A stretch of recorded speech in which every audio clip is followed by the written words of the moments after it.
Welcome back. இந்த செக்ஷன்ல ரியாக்டோடைய ப்ராப்ஸ் கான்செப்ட் டீட்டெயிலாக டிஸ்கஸ் பண்ண போகிறோம். ப்ராப்ஸ் அப்படிங்கிறது ரொம்ப ரொம்ப இம்பார்ட்டண்டான ஒரு building block concept in React. இந்த ப்ராப்ஸ் அப்படிங்கிறத வந்து இது ஒரு ஷார்ட் ஃபார்ம். இதை ப்ராப்பர்ட்டிஸ்ன்னு சொல்லுவாங்க. இப்போ பேரண்ட் காம்பனன்ட்ல இருந்து சம் இன்ஃபர்மேஷனை நீங்க வந்து சைல்டு காம்பனன்ட்டுக்கு ஷேர் பண்ணணும் அப்படின்னா அதுக்கு வந்து நம்ம ப்ராப்ஸ் யூஸ் பண்ணுவோம். அதாவது வந்து இது அந்த பேரண்ட் காம்பனன்ட்ல இருக்கக்கூடிய டேட்டாவை ரீட் பண்ணும், அவ்வளவுதான். அடுத்தது பார்த்துட்டீங்க அப்படின்னா இந்த ப்ராப்ஸ்ங்கிற கான்செப்டுக்கு வந்து பேரண்ட் அண்ட் சைல்டு, பேரண்ட்ல இருந்து சைல்டுக்கு நம்ம டேட்டாவை ஷேர் பண்ண முடியும். பட் சைல்டுல இருந்து பேரண்ட்டுக்கு டேட்டாவை ஷேர் பண்ண முடியாது. இது வந்து ஒன் வே கம்யூனிகேஷன் சொல்லிக்கலாம். சரி, இதை பொறுத்த வரைக்கும் இது இந்த ப்ராப்ஸ் கான்செப்ட் எப்படி ஒர்க் ஆகுதுன்னா, ஃபர்ஸ்ட் வந்து நம்மளுக்கு ரெண்டு காம்பனன்ட் வேணும், ஒன்னு பேரண்ட் ஒன்னு சைல்டு. இப்போ நீங்க இங்க பார்க்கக்கூடிய இந்த கோடிங்ல பார்த்துட்டீங்கன்னா அவதார் அப்படிங்கிற ஒரு காம்பனன்ட் இருக்கு, ப்ரொஃபைல் அப்படிங்கிற ஒரு காம்பனன்ட் இருக்கு. ஸோ நீங்க இதை இன்னும் டீட்டெயிலாக பார்க்கறதுக்கு இந்த ஃபோர்க் அப்படிங்கிறது இதுனா இது கோட் சாண்ட் பாக்ஸ்க்கு போகும். இந்த லிங்க் வந்து லோட் ஆனோடனே இப்போ இதில் ரெண்டு காம்பனன்ட் இருக்கு. இந்த ப்ரொஃபைல் அப்படிங்கிறதா பேரண்ட், ஏன்னா இந்த ப்ரொஃபைல்குள்ளே தான் நம்ம வந்து அவதாரை கால் பண்ணுறோம். இந்த மாதிரி இருக்கும்போது இந்த பேரண்ட்லேருந்து நம்ம சைல்டுக்கு டேட்டாவை ஷேர் பண்ணணும். அது எப்படிங்கிறத நம்ம பார்க்கலாம். ஸோ நான் என்ன பண்ணுறேன் அப்படின்னா, ஆல்ரெடி அவதார் ஒன்று இருக்கு, நம்ம ஆல்ரெடி கிரியேட் பண்ணது. இதில் ப்ரொஃபைல் அப்படிங்கிறது ஒரு நம்ம கிரியேட் பண்ணிக்கும். ப்ரொஃபைல் அப்படிங்கிற இன்னொரு காம்பனண்ட்டை நம்ம கிரியேட் பண்ணிக்கும். ஸோ இங்கேயே நான் கிரியேட் பண்ணுறேன். Right click, new file, profile dot JSX. Right. So இதில் தான் நம்ம என்ன பண்ண போகிறோம் அப்படின்னா இந்த அவதாரை வந்து கால் பண்ண போகிறோம்.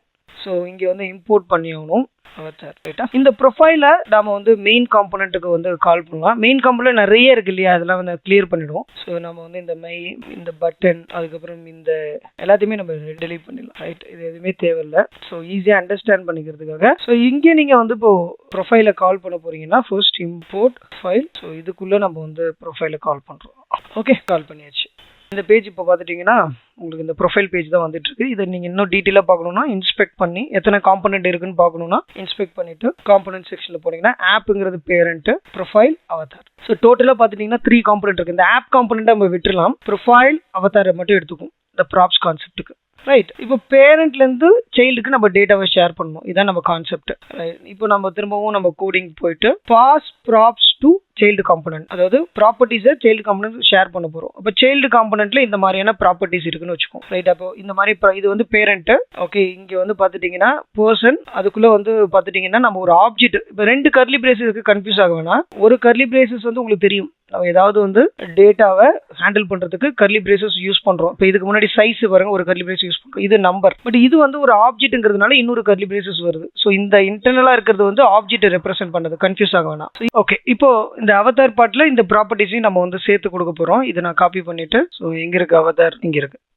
ப்ரொஃபைலில் நம்ம அவதார் கால் பண்ணுவோம், இதில் நம்ம ப்ராப்பர்ட்டிஸ். ரைட். ஸோ இந்த ஓகே அவதார் பார்ட்டிங் வரும். இப்போ இந்த ப்ராப்பர்ட்டிஸை வந்து நம்ம கொஞ்சம் சேஞ்ச் பண்ண வேண்டியது இருக்கு இல்லையா. ரைட். இந்த ப்ராப்பர்ட்டிஸை நம்ம ஷேர் பண்ணுறோம். இது எப்படி அக்சஸ் பண்ணுறது, அதாவது எப்படி ரீட் பண்ணுறது. ஸோ இங்கே வந்து பாஸ் பண்ணுறோம். நல்ல ஸ்டெப் 1ல நல்லா கவனமாக பார்த்துட்டிங்கன்னா pass the property to child component. இந்த சைல்ட் காம்பனன்ட் இதில் இந்த ப்ராப்பர்ட்டிஸை ஷேர் பண்ணுறோம். பாஸ் பண்ணியாச்சு. அடுத்தது என்னன்னா பாஸ் பண்ணதை ரீட் பண்ணணும். பேசிக்காக அக்சஸ்ன்னு சொல்லலாம். எப்படி வந்து நம்ம வந்து அக்சஸ் பண்ணுறது. இப்போ எத்தனை ப்ராப்பர்ட்டிஸ் நம்ம வந்து பாஸ் பண்ணுறோம். பேசிக்காக வந்து இந்த மாதிரி கொடுக்க தேவையில்லை. பதில் வந்து நீங்கள் வந்து சிங்கிள் வேர்டாக ப்ராப்ஸ்ன்னு யூஸ் பண்ணலாம். பட் இது அண்டர்ஸ்டாண்டிங்காக இந்த மாதிரி ஒரு ஸ்டெப்ஸ் இருக்கு. இதுக்கப்புறம் வரக்கூடிய செக்ஷன்ல நான் இன்னும் டீட்டெயிலாக சொல்றேன். அப்படி பார்த்தீங்க அப்படின்னா இங்க நம்ம பாஸ் பண்ண 2 ப்ராப்பர்ட்டிஸ், இது நம்ம ஏற்கனவே நம்ம வந்து லேர்ன் பண்ணியிருப்போம். நிறைய இந்த ஜாவா ஸ்கிரிப்ட்ல ஒரு ஃபங்க்ஷன் இருக்குன்னா அந்த ஃபங்க்ஷனுக்கு நம்ம ஆர்குமெண்ட் பாஸ் பண்ணுவோம். ஸோ அது பேராமீட்டர். இங்க இந்த இப்போ வந்து பார்த்துட்டீங்கன்னா இப்போ இந்த ஃபங்க்ஷன் அவதாரில் இந்த ஸ்டெப் தான் நம்ம ஹேண்டில் பண்ண போறோம். ரைட்டா. இப்போ இந்த 2 ஸ்டெப்ஸ் ஹேண்டில் பண்ணுவோம். இன்னொன்று வந்து யூட்டிலிட்டிஸ்னு ஒன்று இருக்கு. யூட்டிலிட்டிஸ்ல என்னன்னா இந்த அடிஷனல் இன்ஃபர்மேஷன், இன்னும் நிறைய இன்ஃபர்மேஷன் இருக்கு அப்படின்னா, இப்போ இது வந்து ஒரு ஃபங்க்ஷன், இது காம்பனன்ட் கிடையாது. இதுல வந்து பார்த்துட்டீங்க அப்படின்னா உங்களுக்கு வந்து இந்த கெட் இமேஜ் யூஆர்எல் அப்படிங்கிறத நீங்க கால் பண்ணும்போது, நீங்க வேணா இங்க மேல இந்த கோடு பார்த்தீங்க அப்படின்னா நீங்க இதை கால் பண்ணும்போது இந்த பர்சன் அப்படிங்கிற இந்த ஆப்ஜெக்ட்டை பாஸ் பண்றோம். அப்படி பாஸ் பண்ணோடனே அது இங்க பாஸ் பண்றோம் இல்லையா, இது வந்து டிஃபால்ட் வேல்யூ. இங்க வந்து ஒருவேளை நம்ம எதுவுமே பாஸ் பண்ணலன்னா அது என்ன எடுத்துக்கும், டிஃபால்ட்டா எடுத்துக்கும். இங்க வந்து 2 பேராமீட்டர் இருக்கு. ஒன்னு வந்து நம்ம பாஸ் பண்றோம், இன்னொன்னு பாஸ் பண்ணலன்னா என்ன, அதான் நான் டிஃபால்ட்டா கொடுத்துருக்காங்க. இது வந்து ரொம்ப ரொம்ப இம்பார்ட்டன்ட். நீங்க நல்லா கவனமா பார்க்கணும். இப்போ நான் என்ன பண்றேன்னா யூட்டிலிட்டி, ஓகே, இந்த ஃபைலை ஒன்று கிரியேட், யூட்டிலிட்டி டாட் ஜேஎஸ் அப்படிங்கிறது ஒன்று கிரியேட் பண்ணும். ஸோ இதை நான் என்ன பண்றேன்னா இதே ஃபோல்டர்லேயே கிரியேட் பண்ணிக்கிறேன். இப்போதைக்கு ஃபோல்டர் யூட்டிலிட்டி அப்படிங்கிற ஒரு ஃபோல்டரை கிரியேட் பண்ணிக்கிட்டு அதுக்குள்ள new file utility dot GS அப்படின்னு கிரியேட் பண்ணேன். ஸோ இதெல்லாம் இந்த யூட்டிலிட்டியை இது வந்து கவனமாக பாருங்க, இது ஒரு காம்பனண்ட்டே கிடையாது. இது நார்மல் ஒரு ஜாவா ஸ்கிரிப்ட் ஃபங்க்ஷன். ஓகே சரி, அடுத்தது எகைன் அவதாருக்கே வந்துடும். அவதார் வந்து நம்ம இங்க இருந்து பார்த்துட்டீங்கன்னா இந்த அவதார்ல இருந்து இந்த 2 வேல்யூ பாஸ் பண்றோம் இல்லையா? ஸோ இதை வந்து இன்னும் சிம்பிளிஃபை பண்ணிப்போம். இப்போதைக்கு நான் என்ன பண்றேன் அப்படின்னா சிம்பிளிஃபிகேஷன் என்னன்னா இந்த பர்சன் அண்ட் சைஸ். அடுத்து நீங்க கவனமா பார்த்துட்டீங்கன்னா அந்த கோடுக்கு இந்த கோடுக்குள்ள வித்தியாசத்தை நீங்க புரிஞ்சுக்கணும். என்னன்னா இப்போ ஏற்கனவே இருக்கக்கூடிய இந்த கோட்ல நம்ம டைரக்டாவே இந்த வேல்யூ எல்லாம் கொடுத்துருக்கோம். இந்த வேல்யூ எல்லாம் தேவையே கிடையாது. ஸோ நம்ம இன்னும் சிம்பிளிஃபை பண்றதுக்கு ஃபர்ஸ்ட் இதுக்கு மேல இருக்க கோடை நான் காப்பி பண்றேன். ஓகே, இந்த கோடை காப்பி பண்ணிக்குமே, கன்ஃபியூஷன் வேணாம். ஸோ இப்போ நீங்கள் கவனமாக பார்த்தீங்கன்னா நம்ம இங்கே பேரண்ட்லேருந்து நம்ம பாஸ் பண்ணக்கூடிய இந்த வேல்யூவை ரைட் இங்கே வந்து பர்சன் அண்ட் சைஸ் இந்த 2 வேல்யூ தான் நம்ம இங்கேருந்து பாஸ் பண்ணுறோம். பாஸ் பண்ணதை இங்கே ரீட் பண்ணுறோம். ரீட் பண்ணிட்டு இது வந்து டைரெக்டாகவே அசைன் பண்ணிட்டோம். அடுத்தது சோர்ஸ்க்கு என்ன பண்ணுறோம்னா அங்கேருந்து வரக்கூடிய வேல்யூ என்னென்ன வருது, நேம், இமேஜ், ஐடி, இது ரெண்டுத்தையும் என்ன பண்ணுறோம்னா ஒரு ஆப்ஜெக்டா வருது. இந்த ஆப்ஜெக்ட் இந்த மெத்தடை கால் பண்றோம். இப்போ இந்த மெத்தடை கால் பண்றோம்னா இங்க வந்து நாம அந்த யூட்டிலிட்டிஸை வந்து இம்போர்ட் ஓகே யூட்டிலிட்டி இப்போ நீங்க இங்க கொடுத்துருப்பாங்க பாருங்க, இந்த மெத்தடை இந்த யூட்டிலிட்டி ஃபைல்ல இருந்து கால் பண்றது. ஆனா இங்க ஒரு சில சேஞ்சஸ் இருக்கு. என்னன்னா நான் வந்து இந்த இடத்துல யூட்டிலிட்டிங்கிற டைரக்டரிக்குள்ள வச்சிருக்கிறேன் இல்லையா? அப்ப ./யூட்டிலிட்டிங்கிற டைரக்டரிக்குள்ள யூட்டிலிட்டி டாட் ரைட் அப்பதான் இந்த கெட் இமேஜ் யூஆர்ல நம்ம இங்க கால் பண்ண முடியும். ஸோ கெட் இமேஜ் யூஆர்எல் அப்படிங்கிறது என்னன்னா இந்த ஃபங்க்ஷன் நேம். இந்த ஃபங்க்ஷனை நம்ம வந்து ஃபர்ஸ்ட் இம்போர்ட் பண்ணிட்டு அதை கால் பண்ற போது அது த்ரூவா இங்க நம்மளுக்கு ஆல்ரெடி பேரண்ட்ல இருந்து கிடைக்கக்கூடிய இந்த ஆப்ஜெக்டை பாஸ் பண்ணா இங்க போயிடும். ஆனா இங்க 2 பேராமீட்டர் இருக்கு இல்லையா? அப்ப இன்னொரு பேராமீட்டர் நம்ம இங்க இருந்து பாஸ் பண்ணல. அப்ப என்ன மீனிங்னா இங்க ஆல்ரெடி டிஃபால்ட்டா ஒன்று இருக்கு, இதை எடுத்துக்கும். ஸோ அப்போ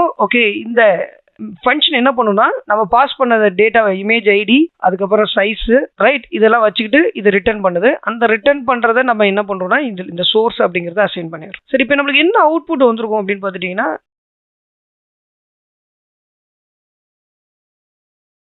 பாருங்க, ரெஃப்ரெஷ் பண்றேன், அதே அவுட்புட் தான் வந்திருக்கு. இப்போ அவதார் கிளிக் பண்ணீங்கன்னா அதே அவுட்புட் இது. இப்போ வந்து ஆனா பேரண்ட்ல இருந்து சைல்டுக்கு நம்ம டேட்டாவை பாஸ் பண்ணிருக்கோம். இதுக்கு முன்னாடி இருந்தது வேற செட்டப், எல்லாமே வந்து ஸ்டாட்டிக்கா இருந்தது. ஆனா இப்போ பேரண்ட்ல இருந்து நம்ம சில ப்ராப்பர்ட்டிஸை சைல்டுக்கு பாஸ் பண்றோம். அது இல்லாம இதுல ரொம்ப இம்பார்ட்டன்ட்னா ஒரு நீங்க கவனமா பார்த்துட்டீங்கன்னா இது வந்து ஃபங்க்ஷன், இது வந்து ஒரு ஆப்ஜெக்ட்ல இருக்கக்கூடிய நேம். இங்க இருந்து நம்ம கால் பண்ணப்போ ஆப்ஜெக்ட், இந்த ஆப்ஜெக்ட்ல இருக்கக்கூடிய நேம் ரைட்டா. அதுக்கு அடுத்தது சைஸ் ரைட், சைஸ் இங்க ஆல்ரெடி இருக்கு, அது அப்படியே நம்ம வந்து இங்க இருந்து பாஸ் பண்றோம். இந்த சைஸ் எல்லாமே இங்க வந்துருக்கு. ஸோ இதுதான் வந்து ப்ராப்ஸ் கான்செப்ட். அதாவது பேரண்ட் வந்து சைல்டுக்கு நம்ம ப்ராப்பர்ட்டியை ஷேர் பண்ணி அந்த ப்ராப்பர்ட்டியை வச்சுக்கிட்டு நீங்க வேணா இன்னொரு மெத்தடுக்கு கூட இந்த மாதிரி யூட்டிலிட்டிஸ் கூட நீங்க ஃபாலோ பண்ண வைக்கலாம். ஸோ இது ரொம்ப இன்ட்ரெஸ்டிங்கான ஒரு எக்ஸசைஸ். இதுல இப்போ என்ன பண்ணிருக்காங்கன்னா மல்டிபிள் ப்ராப்பர்ட்டிஸை நீங்க ஷேர் பண்ணலாம். இப்போ ஃபார் எக்ஸாம்பிள் இங்க டிஃபரெண்ட் ப்ராப்பர்ட்டிஸ் இப்போ பார்த்துட்டு 3 இமேஜ் இருக்கு இல்லையா?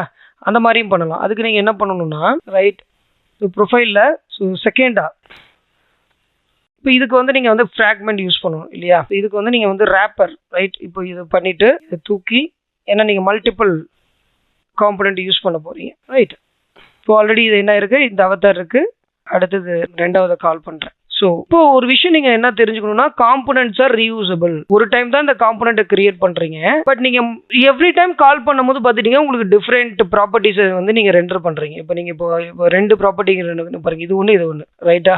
ஒரே காம்பனண்ட் தான், நீங்க ப்ரோக்ராமேட்டிக்கா பார்த்தா ஒரே காம்பனண்ட். பட் நீங்க வந்து பார்த்துட்டீங்க அப்படின்னா ஓகே உங்களுக்கு 2 டைம்ஸ் வந்து ரெண்டர் ஆகுது டிஃப்ரெண்ட் ப்ராப்பர்ட்டிஸ். இப்போ 2 டைம் காம்பனண்ட். ஸோ காம்பனண்ட் அப்படிங்கிறது ஒரு individual UI pieces. Second thing components are reusable. இது ஒரு நல்ல எக்ஸாம்பிள் ரீயூசபிலிட்டிக்கு. 3வதா நம்ம என்ன பண்றோம் அப்படின்னா ஒரு காம்பனன்ட் ஒன்று கிரியேட் பண்றோம்.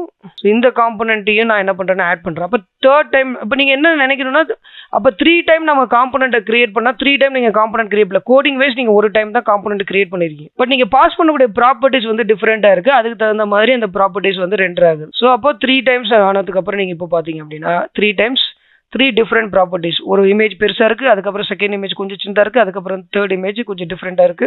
ஓகே, இதுதான் வந்து ரியாக்ட் உடைய ஸ்பெஷாலிட்டி. ஸோ இப்போ இது த்ரூவா நீங்க என்ன அண்டர்ஸ்டாண்ட் பண்ணிக்கிறீங்கன்னா ப்ராப்ஸ்னா என்ன, அதுக்கப்புறம் இந்த காம்பனன்ட் ரீயூசபிலிட்டி எப்படி ஒர்க் ஆகுது, இது எல்லாமே உங்களால இது பண்ண முடியும். அடுத்தது பார்த்துட்டீங்க அப்படின்னா இப்போ நீங்க இந்த மல்டிபிள் வேல்யூஸ் இங்க நீங்க கவனமா பார்த்துட்டீங்கன்னா இப்போ இந்த பாஸ் பண்ணக்கூடிய வேல்யூ எல்லாத்தையுமே நம்ம வந்து ஸ்ட்ரெயிட் ஃபார்வர்டா எடுத்துருக்கோம் இல்லையா? அது பதில் நீங்க வந்து இங்க வந்து நீங்க ப்ராப்ஸ்ன்னு யூஸ் பண்ணிட்டு ரைட் இந்த மாதிரி யூஸ் பண்ணலாம். அதாவது ப்ராப்ஸ் டாட் இது வந்து ஒரே டைம் நீங்க வந்து காமனான okay props dot person dot name okay props dot size இது எல்லாத்துக்கும் நீங்க வந்து மல்டிபிள் வேல்யூஸ் பாஸ் பண்றாங்கன்னா நீங்க இங்க வந்து இதை வந்து டீஸ்ட்ரக்சரிங்னு சொல்லுவாங்க. இங்க வந்து நீங்க எடுத்துக்க வேலையை இது மாதிரி நீங்க லோக்கலி ஸ்டோர் பண்ணிட்டு அதுக்கப்புறம் சூஸ் பண்ணலாம். இப்போ நீங்க இந்த 2 வேலையுமே இப்படி யூஸ் பண்ணலாம். இப்போ நான் கொஞ்சம் வேற மாதிரி யூஸ் பண்ணேன்.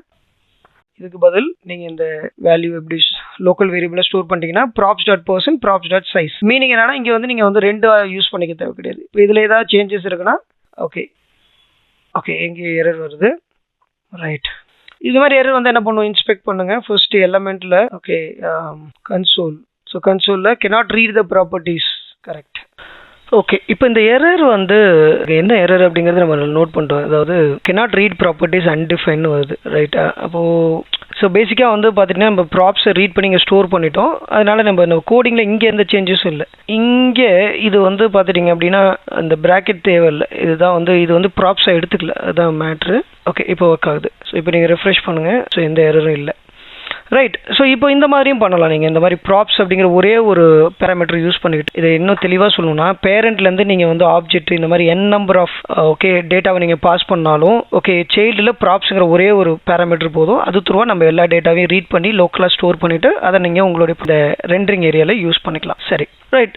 இதுக்கு அடுத்தது கான்செப்ட் இதே தான். இங்கே நீங்கள் ஒரு வேளை வந்து இப்போது பர்சன், சைஸு, இந்த மாதிரி மல்டிபிள் பேராமீட்டர் யூஸ் வெரி ரிப்பீட்டடாக யூஸ் பண்ணால் கூட ரெண்டு கான்செப்ட் வந்து ரொம்ப ரொம்ப இம்பார்ட்டன்ட். இதை நம்ம வரக்கூடிய செக்ஷனில் டிஸ்கஸ் பண்ணுவோம். ஒன்று வந்து ஸ்ப்ரெட் சின்டெக்ஸ், ஓகே, இன்னொன்று வந்து டீஸ்ட்ரக்சரிங் அப்படின்னு சொல்லுவாங்க. இந்த ரெண்டு இப்போ வந்து பார்த்துட்டிங்கன்னா இங்கே வந்து நம்ம வந்து ஸ்ப்ரெட் சின்டெக்ஸ் யூஸ் பண்ணியிருக்கிறோம், டீஸ்ட்ரக்சரிங் இருக்குது. ஸோ இந்த கான்செப்ட்லாம் நம்ம வரக்கூடிய செக்ஷன் யூஸ் பண்ணோம். இதில் நான் ரொம்ப உங்களை காம்ப்ளெக்சிட்டி பண்ண விருப்பப்படல. இது லாஸ்ட் பார்ட் என்ன அப்படின்னா, ஒருவேளை ரொம்ப நெஸ்டடாக இருக்குது. இப்போ நீங்கள் இந்த கான்செப்ட் பாருங்களேன், கார்டு அதுக்குள்ள அவதார் இருக்கு. ஆனா நீங்க வந்து எங்க இருந்து டேட்டாவை ஷேர் பண்றீங்க அப்படின்னு எடுத்துக்கிட்டீங்க அப்படின்னா ப்ரொஃபைல் அப்படின்னு வச்சுக்கலாம். இப்போ நீங்க வந்து இதை இங்க லோக்கலாவே செக் பண்ணி பார்த்துரும். ஸோ இதுல உங்களுக்கு கார்டு அவதார் இருக்கு இல்லையா? இப்போ வந்து இந்த மாதிரி வந்து நீங்க டேட்டாவை ஷேர் பண்ண போறீங்க. இது ப்ரொஃபைல், ரைட்? ப்ரொஃபைலுங்கிறது பேர். அதுக்குள்ள வந்து ஒரு காம்பனன்ட் நம்ம இங்க ஒரு காம்பனன்ட் கொடுக்குறோம். அதுக்குள்ள தான் நம்ம அவதாரை கால் பண்றோம் அப்படின்னா, இப்போ இந்த மாதிரி இருக்கும்போது எப்படி ஹேண்டில் பண்றதுனா, இது இங்க பேசிக்கா வந்து இந்த மாதிரி சில்ட்ரன் அது மாதிரி நீங்க வந்து ஒரு ஆர்குமெண்ட் இங்க கொடுக்கணும். ஸோ இங்க நீங்க பாருங்களேன், இங்க சொல்லியிருப்பாங்க. Okay, when you next content inside the JS tag, the parent component will receive the content in a prop called children. So பேரண்ட்லேருந்து வருது, இடையில ஒரு காம்பனன்ட் இருக்குன்னா, ஸோ இப்போ நீங்கள் என்ன பண்ணணும்னா இங்கே சில்ட்ரன் சொல்லி இந்த மாதிரி கொடுத்துட்டீங்க அப்படின்னா அது ஆட்டோமேட்டிக்காகவே, ஃபார் எக்ஸாம்பிள் நான் இந்த வேல்யூ எடுக்கிறேன்னு வச்சுக்கோங்க, இந்த சில்ட்ரன் அப்படிங்கிற வேல்யூ நான் வந்து எடுத்துட்டேன் அப்படின்னா ஓகே இப்போ பாருங்க அந்த வேல்யூ பாஸ் ஆகும். ஸோ இதுதான். ஸோ ஒரு காம்பனன்ட்லேருந்து இன்னொரு காம்பனன்ட், அதுக்கு இடையில ஒரு காம்பனன்ட் இருக்குன்னா நீங்கள் இந்த மாதிரி ஒரு சின்டெக்ஸை யூஸ் பண்ணணும். இது மாதிரி நிறைய இன்ட்ரெஸ்டிங்கான விஷயங்கள்லாம் இருக்குது. How props change over time, இப்போ நீங்கள் இங்கே பார்க்குறீங்க இல்லையா? ஸோ இந்த எப்படி வந்து ஒரு ப்ராப்ஸுங்கிறது வந்து ரீட் ஒன்லி தான். பேரண்ட் இருக்க டேட்டாவை ரீட் பண்ணி பிரிண்ட் பண்ண வைக்கிறோம், அதாவது டிஸ்பிளே பண்ண வைக்கிறோம். அது வந்து எப்படி வந்து சேஞ்ச் பண்ணுறதுன்னு கேட்டிங்கன்னா, அது கான்செப்ட் வந்து ஸ்டேட்னு ஒரு கான்செப்ட் இருக்கு. இது அடுத்த ஒரு இம்பார்ட்டன்ட் கான்செப்ட். பில்டிங் பிளாக்ல, அதாவது இந்த ரியாக்டோட பில்டிங் பிளாக் கான்செப்ட்ல ஸ்டேட் தான் அடுத்த ரொம்ப ரொம்ப இம்பார்ட்டன்ட். அது த்ரூவாக தான் நம்ம டேட்டாவை சேஞ்ச் பண்ண முடியும். இதை பற்றி டீட்டெயிலாக நம்ம நெக்ஸ்ட் செக்ஷனில் பார்க்கலாம். இந்த மாதிரி நிறைய விஷயங்களில் வந்து நம்ம வரக்கூடிய செக்ஷனில் இன்னும் காம்ப்ளெக்ஸாக இருக்கக்கூடிய சில எக்ஸாம்பிள் எடுத்து நான் உங்களுக்கு இந்த ப்ராப்ஸை இன்னும் எப்படி எஃபெக்டிவாக யூஸ் பண்ணுறது, நம்மளுடைய கோர்சஸில் நம்ம வந்து நிறைய ப்ராஜெக்ட்ஸ் டிஸ்கஸ் பண்ண போகிறோம். அதையும் நீங்கள் பார்க்கலாம். அது இல்லாமல் பார்த்துட்டிங்கன்னா இந்த மாதிரி ஒரு அசைன்மெண்ட்ஸ் இருக்குது பாருங்கள். இந்த மாதிரி அசைன்மெண்ட்ஸ் எடுத்து பண்ணுங்கள். Extract the component, adjust the image size paste on the prop, passing the JSX into children prop. இதை கோ த்ரூ பண்ணுங்க. ஓகே, கோ த்ரூ பண்ணுறதுக்கு டேரெக்டாக இந்த ஃபோர்க் கொடுத்தீங்க அப்படின்னா அந்த கோட் சாண்ட் பாக்ஸ்குள்ளே போயிடும். நீங்கள் இங்கேயே வந்து லாகின் பண்ணிட்டீங்கன்னா இந்த கோடை நீங்கள் வந்து க்ளோன் பண்ணி எடிட் பண்ணி பார்க்க முடியும்.